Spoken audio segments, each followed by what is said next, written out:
अभी हम समझेंगे डिटर्मिनेंट्स ऑफ सप्लाई, यानी कि सप्लाई को कौन कौन से फैक्टर्स अफेक्ट करते हैं। इंडिविजुअल के भी पढ़ेंगे और फिर मार्केट के भी पढ़ेंगे। ठीक है, मार्केट सप्लाई के अंदर 3 डिटर्मिनेंट होंगे और इंडिविजुअल में 5 से 6 होंगे, जो हम सारे पढ़ेंगे। तो आपको सबसे पहले दिखा देता हूं कि सप्लाई शेड्यूल हम लोग पढ़ चुके हैं। Individual supply schedule and market supply schedule ऐसा दिखता है। प्राइस बढ़ेंगे तो सप्लाई भी बढ़ेगी, आपको बता चुका हूं मैं। मार्केट सप्लाई शेड्यूल में कम से कम 2 से अगर आप दिखाएं, एक ए और एक बी, दोनों को जोड़ के बनता है मार्केट सप्लाई, ये हमने बना लिया है। उसके बाद individual supply curve upward sloping हम बना चुके हैं, और मार्केट सप्लाई कर्व में हमने 3 कर्व बनाए हैं, एक ए का, एक बी का और एक मार्केट। मार्केट सप्लाई कर्व जो होता है फ्लैटर होता है। क्यों होता है? क्योंकि प्रोपोर्शनेट चेंज ज्यादा मार्केट सप्लाई में as compare to individual supply, इसलिए फ्लैटर होता है। यहां तक हम कर चुके हैं। अभी हम पढ़ेंगे मार्केट सप्लाई और इंडिविजुअल सप्लाई के डिटर्मिनेंट्स, यानी कि फैक्टर्स। फैक्टर्स के ऊपर ही पूरा चैप्टर बेस्ड होता है। तो सबसे पहले बताऊंगा आपको कि फैक्टर्स को शॉर्ट में कैसे लिखते हैं, और फिर हम करेंगे एक्सप्लेन। टॉपिक का नाम क्या होता है? टॉपिक का नाम आपका रहेगा सप्लाई फंक्शन। क्या रहेगा? Supply function. तो सप्लाई किन किन फैक्टर्स से इफेक्ट होती है उसकी हम बात करने जा रहे हैं। सप्लाई फंक्शन का मतलब क्या है कि सप्लाई कौन कौन से फैक्टर से इफेक्ट होती है। अगर डेफिनेशन लिखना चाहूं तो क्या लिखूंगा? बहुत सिंपल डेफिनेशन है। It refers to it refers to the functional relationship, the functional relationship between supply and factors affecting it, and factors affecting it। Supply को और सप्लाई के अफेक्ट करने वाले फैक्टर्स के बीच के रिलेशनशिप को हम बोलते हैं सप्लाई फंक्शन। अब ये दो तरह का होता है। नंबर 1, इंडिविजुअल सप्लाई फंक्शन और market supply function. Individual supply function और मार्केट सप्लाई फंक्शन।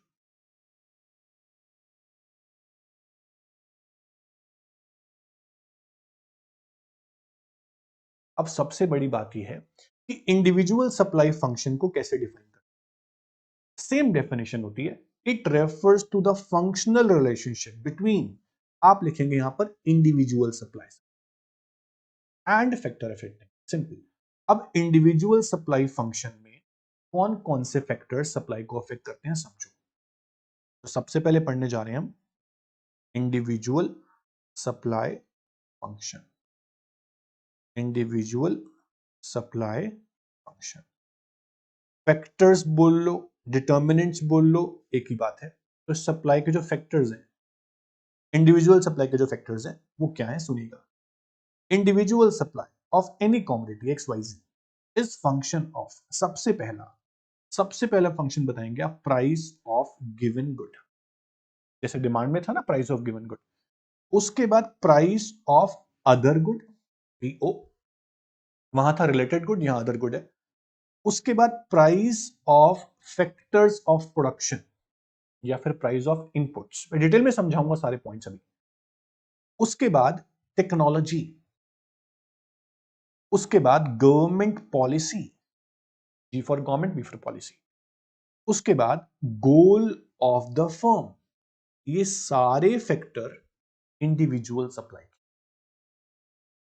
जो पहला फैक्टर है ये प्राइस है, जो बाकी के फैक्टर हैं उन्हें बोलते हैं अदर फैक्टर। जैसे डिमांड में पढ़ा था ना, प्राइस ऑफ गिवन गुड के अलावा जो फैक्टर भी होगा वो क्या होगा? अदर। ऐसे यहां पर भी प्राइस ऑफ गिवन गुड के अलावा जो भी फैक्टर्स हैं वो क्या है? Other factor. अदर फैक्टर्स को मैं हाईलाइट कर रहा हूं ब्लू से, ये सारे अदर फैक्टर्स। अब वन बाय वन इन सारे फैक्टर्स को हम एक्सप्लेन करेंगे डिटेल में।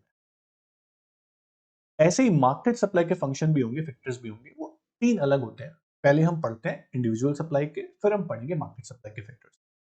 तो अभी हम पढ़ने जा रहे हैं इंडिविजुअल सप्लाई किस किस फैक्टर से अफेक्ट होती है और कैसे अफेक्ट होती है। सबसे पहला पॉइंट है जो हम समझ भी चुके हैं, अच्छे से समझ चुके हैं, प्राइस ऑफ गिवन गुड। मैं सभी का कंसेप्ट बहुत आराम से समझाऊंगा, डीप में समझाऊंगा, आपको समझना है। Price of given good.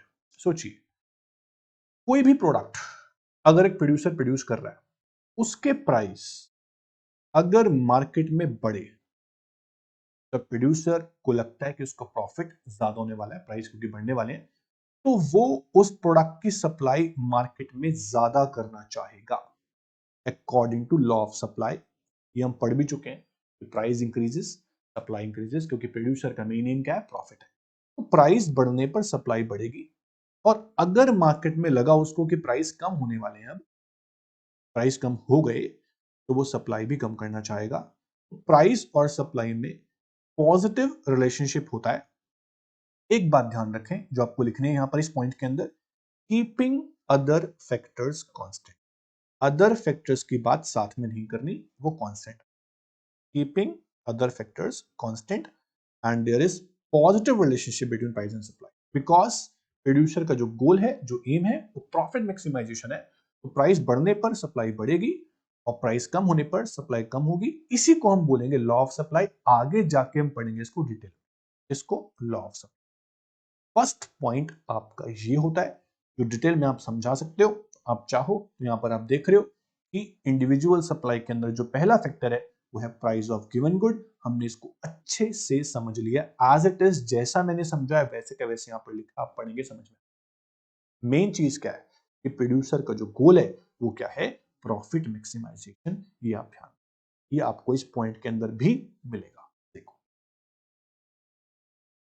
Making profit, high price पे प्रॉफिट ज्यादा होगा, इसलिए फर्म इंड्यूस होगी ज्यादा सेल करने के लिए, मार्केट में प्राइस ज्यादा होते हैं।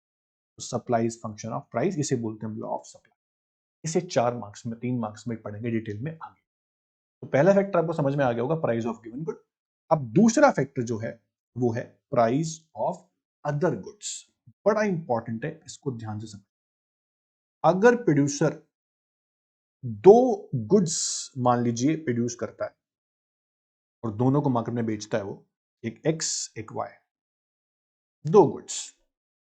अगर मार्केट में प्राइस ऑफ गुड वाई ज्यादा है comparatively price of good x, market में प्राइस ऑफ गुड वाई है जो वो ज्यादा है एक्स के कंपैरिजन में, एक्स के प्राइस कम है, तो प्रोड्यूसर जो है वो एक्स की सप्लाई कम करेगा या ज्यादा। आपको गिवन गुड की सप्लाई बतानी है, एक्स की बात बतानी है, इस पे क्या फर्क पड़ेगा अगर वाई के प्राइस बढ़ गया। ये अदर गुड है, जो गुड वाई है मान लीजिए ये अदर गुड है, जो अदर गुड प्रोड्यूसर सप्लाई कर रहा है मार्केट में, उसके प्राइस मार्केट में बढ़ गए, तो प्रोड्यूसर जो गिवन गुड एक्स, इसकी सप्लाई मार्केट में कम करेगा या बढ़ाएगा। आप प्रोड्यूसर, आप दो गुड्स बेचते हो, तो दूसरी वाली गुड है अदर गुड, उसके प्राइस मार्केट में बढ़ गए, तो आपको प्रॉफिट लगेगा उसमें, इसको कम बेचता हूं, तो आप इसकी सप्लाई मार्केट में कम कर देते। वाइस वर्सा क्या होगा, अगर price of other good market में कम हो जाते हैं, तो गिवन गुड जो है इसमें आपको प्रॉफिट ज्यादा होता, इसकी सप्लाई आप बढ़ाते। मेरी बात समझ में आई कि नहीं, एक बार फिर से समझते हैं point. As resources have alternative uses, आप दो गुड्स प्रोड्यूस करते हो, रिसोर्स आपको लिमिटेड होते हैं। अगर आपको लग रहा है जो दूसरी गुड है अदर गुड, उसके प्राइस मार्केट में ज्यादा है, तो रिसोर्सेज में यहां से निकाल के वहां लगाता हूं। तो अगर रिसोर्स निकाल लिया आपने, तो सप्लाई तो कम हो जाएगी गिवन गुड की। वही होता है कि supply of a commodity depends upon not on it's price but also on the price of other commodity. Increase in price of other good make them more profitable. अगर दूसरी जो अदर गुड है उसके प्राइस मार्केट में बढ़ गए, वो आपके लिए प्रॉफिटेबल हो जाएगी, इसलिए आप गिवन गुड की सप्लाई कम कर दोगे, रिसोर्स निकाल दोगे यहां से। वाइस वर्सा भी पॉसिबल है। ये पॉइंट समझने वाला पॉइंट है, नाम में आने के चांस भी इसके होते हैं, जैसे इसको कर लो आगे समझ। उसके बाद अब आता है वेरी इंपॉर्टेंट वाला point, price of factors of production या फिर प्राइस ऑफ इनपुट्स। समझते हैं तीसरा पॉइंट, प्राइस ऑफ इनपुट्स बोल सकते हो या price of factors of production बोल सकते हो। इनपुट्स जो होती है, आपको समझाया मैंने प्रोडक्शन चैप्टर में, कॉस्ट चैप्टर में, land, labour, capital, entrepreneur, inputs होती है। इनका प्राइस क्या होता है? लैंड का प्राइस क्या है? लैंड का प्राइस है रेंट। लेबर का क्या प्राइस देना होता है हमें? उसके वेजेस। कैपिटल के लिए आप क्या पे करते हैं? इंटरेस्ट, है ना। एंटरप्रेन्योर के लिए क्या होता है? प्रॉफिट। अब सोचिए, अगर रेंट, जिस लैंड को आप यूज कर रहे हो जो रेंट पे, उसका रेंट बढ़ गया मार्केट में, वेजेस, लेबर के वेजेस भी मार्केट में बढ़ चुके हैं, आपने लोन लिया हुआ है, कैपिटल ली हुई है, उसका इंटरेस्ट आपको ज्यादा पे करना पड़ रहा है मार्केट में, वो भी बढ़ गया। तो आप सोचिए, ये सारी आपकी कॉस्ट बढ़ गई एक तरह से, ये सब चीजें बढ़ गई हैं। तो क्या इफेक्ट होगा? अगर आपको वेजेस ज्यादा नहीं पड़ रहे हैं, आप क्या बोलोगे, यार मेरे तो प्रोडक्शन कॉस्ट बहुत बढ़ गई। इनके प्राइस बढ़ने से आपको फर्क पड़ेगा। आप बोलोगे सर मेरी तो कॉस्ट ऑफ प्रोडक्शन बढ़ गई है, अब मेरे को प्रॉफिट कम होंगे। कुछ बच्चे बोलते हैं सर अगर कॉस्ट बढ़ गई तो आप प्राइस बढ़ा दो। बेटा जब अदर फैक्टर्स की बात कर रहे होते हैं, ये अदर फैक्टर है, हम प्राइस को कांस्टेंट रखते हैं, हम नहीं बढ़ाएंगे प्राइस को, हम इफेक्ट दिखाना चाहते हैं। फिर फैक्टर समझाएंगे कैसे? हमें फैक्टर समझाना है कि अगर प्रोड्यूसर के सामने ये हुआ कल को कि इनपुट्स के प्राइस बढ़ गए तो उस पर क्या प्रभाव पड़ता है। अगर इनपुट्स के प्राइस बढ़ जाते हैं, प्रोड्यूसर को लगता है मेरी कॉस्ट ऑफ प्रोडक्शन बहुत बढ़ गई है, अब मेरे को प्रॉफिट मार्जिन कम बचने वाला है, अब मैं सप्लाई कम करूंगा। तो आपको शॉर्टकट में कैसे बोलना है कि if price of inputs increases then supply fall, if price of inputs decreases supply rise. क्योंकि कॉस्ट ऑफ प्रोडक्ट में फर्क पड़ता है। आप कॉस्ट ऑफ प्रोडक्शन वाला पॉइंट अच्छे से बोलना, अच्छे से समझना, इस लाइन को मिस मत कर, ठीक है। इसका वाइस वर्सा क्या होगा, सोचिए, अगर प्राइस ऑफ इनपुट्स कम हो गया, रेंट कम देना पड़ रहा है आपको, वेजेस कम देने पड़ रहे हैं आपको, ठीक है, तो आपकी कॉस्ट ऑफ प्रोडक्शन जो है वो कम आने वाली है, आपको प्रॉफिट जो है वो ज्यादा होने वाला है, क्योंकि आपको प्राइस बहुत कम पे करना पड़ रहा है, अपनी लेबर का, लैंड का रेंट जो पे करना पड़ रहा है सब कम देने का, कॉस्ट ऑफ प्रोडक्शन कम हो जाएगी, आपको प्रॉफिट मार्जिन ज्यादा बचने वाला है, अब आप सप्लाई को बढ़ाओगे।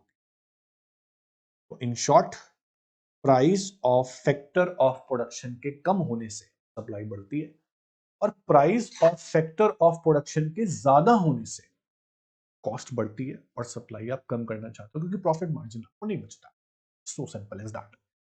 तो price of factor of production या प्राइस ऑफ इनपुट्स वाला पॉइंट आपको अच्छे से समझ में आ गया होगा। ये एज इट इज लिखना है, बहुत शॉर्ट में मत लिखना, आप लैंग्वेज अपनी यूज कर सकते हो, कोई दिक्कत नहीं है। अब चौथा पॉइंट आता है हमारे पास, चौथा पॉइंट हमारे पास आता है टेक्नोलॉजी। ध्यान से सुनना, टेक्नोलॉजी, टेक्नोलॉजी बहुत मैटर करती है। टेक्नोलॉजी मैं यहां पर दो तरीके बताने वाला हूं आपको, एक आउटडेटेड और एक मॉडर्न, आउटडेटेड एंड मॉडर्न। अगर एक प्रोड्यूसर आउटडेटेड टेक्नोलॉजी यूज करेगा, बताओ, अगर एक प्रोड्यूसर आउटडेटेड टेक्नोलॉजी यूज करेगा तो बहुत पुरानी टेक्निक है, कॉस्ट बहुत ज्यादा देगी आपको, आउटपुट कम देने वाली है, प्रॉफिट मार्जिन आपको नहीं होने वाला उससे, आप सप्लाई कम कर पाओगे। अगर टेक्नोलॉजी पुरानी है तो, अगर आप आज की टेक्नोलॉजी, मॉडर्न टेक्नोलॉजी, देखा होगा आपने आजकल ऐसी मशीन जाती हैं कि बिजली बहुत कम लेती है, 3 स्टार 4 स्टार 5 स्टार, उससे आपकी कॉस्ट ऑफ प्रोडक्शन कम होती है। अगर आप मॉडर्न टेक्निक यूज करते हो, आपको प्रॉफिट मार्जिन ज्यादा होने लगता है, आप सप्लाई बढ़ा सकते हो। तो आप बोलोगे अगर टेक्नोलॉजी अपग्रेडेड है, मॉडर्न है, सप्लाई विल इंक्रीज। अगर टेक्नोलॉजी आउटडेटेड है, पुरानी है, घटिया है, इंफीरियर है, supply will decrease. Cost of production वाली बातें जरूर लिखोगे, स्किप नहीं करना इनको, डायरेक्ट आंसर मत देना, सारी बातें बताना बीच की, ये आपको साफ साफ यहां पर लिखा हुआ मिलेगा। स्टेट ऑफ टेक्नोलॉजी के अंदर। ओके, उसके बाद नेक्स्ट पॉइंट हमारे पास आता है गवर्नमेंट पॉलिसी एंड देन आता है गोल ऑफ द फर्म। तो हम समझाते हैं पहले गवर्नमेंट पॉलिसी को, very important point, government policy. Government policy, government के हाथ में दो चीजें हैं, एक टैक्सेशन पॉलिसी और दूसरा सब्सिडीज। सब्सिडीज समझते हैं, जब गवर्नमेंट छूट देती है रॉ मटेरियल्स पे, या प्रोडक्शन करना है तो पावर पे छूट, बिजली का बिल कम दे दिया, टैक्स हॉलीडेज दे दी, बहुत चीजें होती है। अगर गवर्नमेंट क्या करती है, अगर गवर्नमेंट प्रोड्यूसर के प्रोडक्शन के ऊपर टैक्सेस ज्यादा लगाती है, एक्साइज ड्यूटी, मैन्युफैक्चरिंग टैक्स बहुत ज्यादा लगा देती है, और सब्सिडीज जो है प्रोड्यूसर्स को कम देती है, अगर ऐसा गवर्नमेंट कर रही है कि टैक्सेस ज्यादा लगा रही है और सब्सिडीज दे नहीं रही है, तो प्रोड्यूसर को क्या लगेगा, भैया टैक्स बहुत ज्यादा लग रहे हैं प्रोडक्शन पे, सब्सिडी गवर्नमेंट दे नहीं रही है, मेरा खर्चा बहुत आ रहा है प्रोडक्शन करने का, कॉस्ट ऑफ प्रोडक्शन। देखो, tax is treated as cost, tax खर्चा ही तो है, क्योंकि पे करना होता है प्रोड्यूसर को, ऑब्लिगेशन है, पे करनी पड़ेगी। तो टैक्सेस ज्यादा लगने से और सब्सिडीज कम मिलने से कॉस्ट ऑफ प्रोडक्शन ज्यादा आती है, तो प्रोड्यूसर जो है वो सप्लाई कम करता है। सप्लाई बढ़ाएगा कब, अगर गवर्नमेंट ने रेट ऑफ टैक्सेस कम कर दिया। इससे खुशी की बात क्या हो सकती है, गवर्नमेंट ने प्रोड्यूसर के ऊपर मैन्युफैक्चरिंग टैक्स, एक्साइज ड्यूटी सब कम कर दी, टैक्सेस कम कर दिए, और गवर्नमेंट ने प्रोड्यूसर को सब्सिडीज देना भी शुरू कर दिया ज्यादा।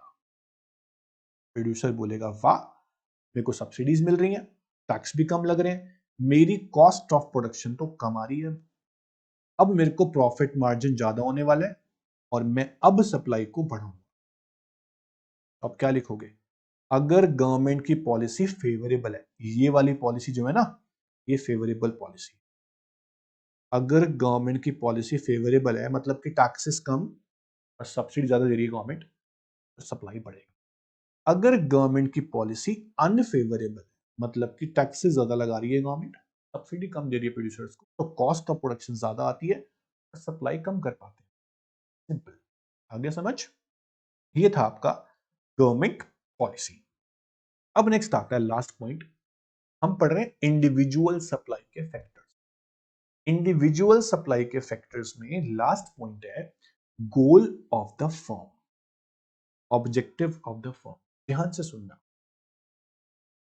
अगर किसी प्रोड्यूसर का जो गोल है वो है प्रॉफिट मैक्सिमाइजेशन, सोचिएगा क्या गोल है, प्रॉफिट मैक्सिमाइजेशन। गोल दो तरह के होते हैं, प्रॉफिट मैक्सिमाइजेशन और दूसरा सेल्स मैक्सिमाइजेशन। अगर किसी प्रोड्यूसर का गोल प्रॉफिट मैक्सिमाइजेशन, तो प्रोड्यूसर जो है ना, वो सिर्फ और सिर्फ ज्यादा प्राइस पे ही सप्लाई ज्यादा करना चाहेगा, कम प्राइस पे बेचेगा नहीं। अगर आपका गोल प्रॉफिट है, आप क्या कम प्राइस पे बेचेंगे, नेवर। आपका गोल अगर सेल है, स्टार्टिंग में जब जियो लॉन्च हुआ था, जियो की सिम नई नई नेटवर्क ने था, तो फ्री में सिम बांटी थी। आज रिचार्ज कितने का है, इतना महंगा रिचार्ज हो गया है, हम सोचते हैं कराऊं या नहीं कराऊं, समझ में नहीं आता। देख लो, 0 से लेके आज कितना बड़ा रिचार्ज हो गया, 666 का मेरे ख्याल अब लास्ट टाइम हमारे। तो प्रॉफिट मैक्सिमाइजेशन अगर आपका एम है, तो ज्यादा प्राइस पे ही सप्लाई करेंगे आप, लेकिन अगर आपका एम सेल मैक्सिमाइजेशन है, तो चाहे प्राइस कम हो चाहे प्राइस ज्यादा हो, आप सप्लाई बढ़ाते जाएंगे, आपका गोल सेल मैक्सिमाइजेशन।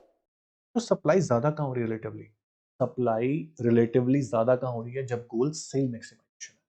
क्या लिखते कैसे इस पॉइंट को सुनो, generally supply of commodity increase only at higher price. आपने जनरली देखा है कि प्राइस ज्यादा सप्लाई भी ज्यादा होगी, लेकिन it fulfil the objective of profit, ये प्रॉफिट वाला एम हो गया। अगर आपका एम सेल मैक्सिमाइजेशन है, तो प्राइस चाहे कम हो चाहे ज्यादा हो, ज्यादा सप्लाई करते जाएंगे। इस तरह से इस पॉइंट को समझ, क्या समझ।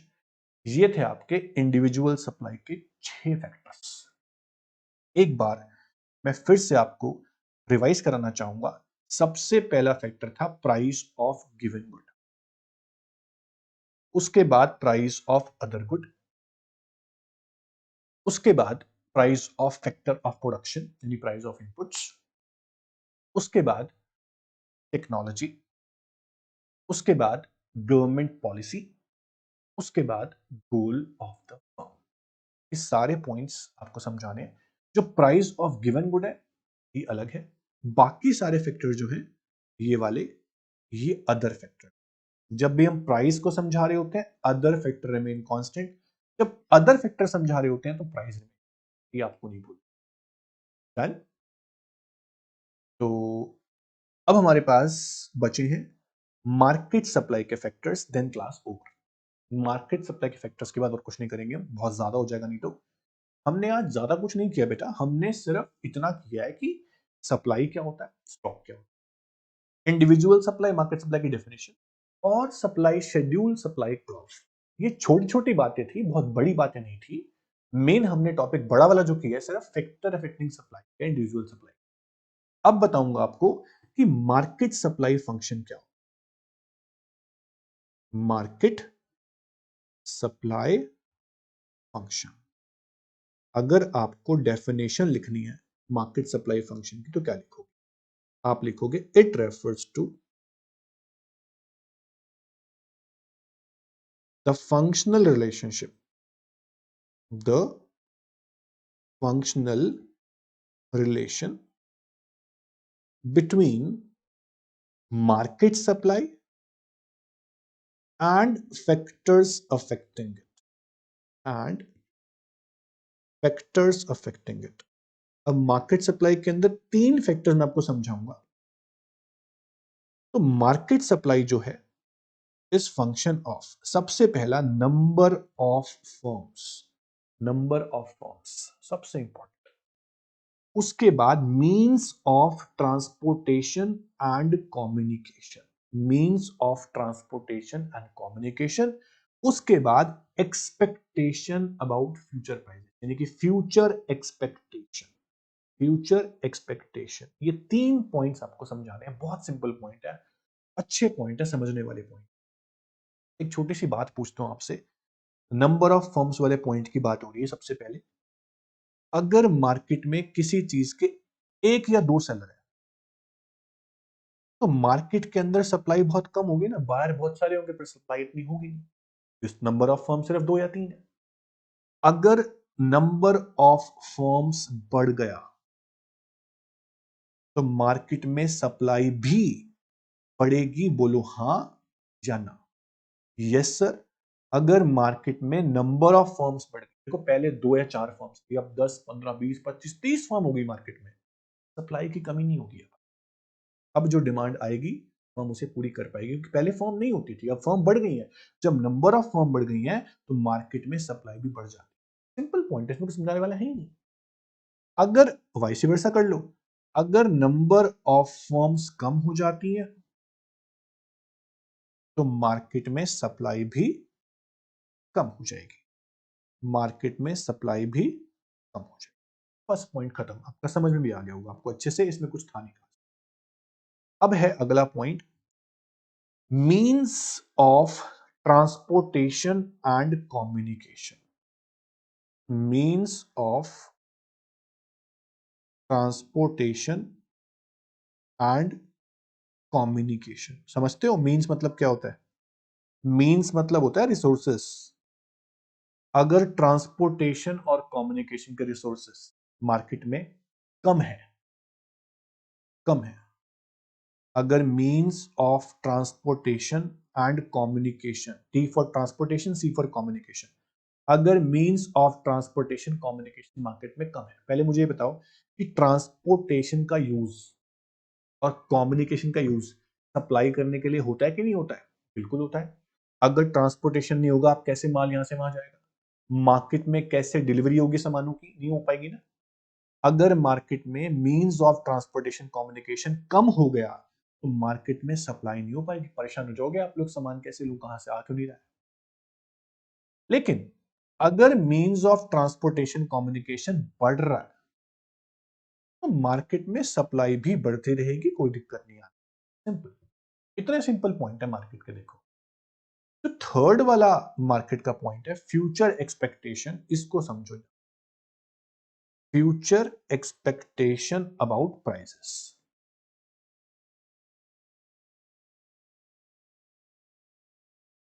अगर प्रोड्यूसर ये सोचता है, मार्केट में बहुत सारे सेलर हैं, सभी सेलर को क्या लग रहा है कि फ्यूचर में प्राइस जो है वो बढ़ने वाले हैं, फ्यूचर में प्राइस बढ़ने वाले हैं। पॉइंट ये है, आप सोचो अगर आप सेलर हो, आपने देखा भी होगा मार्केट में, अगर आप सेलर हो तो अगर आपको लग रहा है भाई फ्यूचर में प्राइस बढ़ेंगे, आज माल पड़ा हुआ है दुकान में आपकी, आप सारे ग्राहकों को क्या बोलते हो, भैया सामान नहीं है, जाओ। क्यों बोलते हो? कल प्राइस ज्यादा होगा, कल निकालूंगा पैसे ज्यादा मिलेंगे, तो क्या लिखोगे? If producer expect that price will rise in future, तो आज कोई भी प्रोड्यूसर सप्लाई करना नहीं चाहेगा, supply will fall in present. अगर फ्यूचर में प्राइस बढ़ने वाले हैं तो प्रॉफिट भी फ्यूचर में होगा ना, आज प्रोड्यूसर सप्लाई कम करेंगे। अगर प्रोड्यूसर ये एक्सपेक्ट करते हैं कि कल प्राइस कम होगा, भैया सारा माल आज ही निकाल दो, आज सप्लाई बढ़ जाएगी प्रेजेंट में।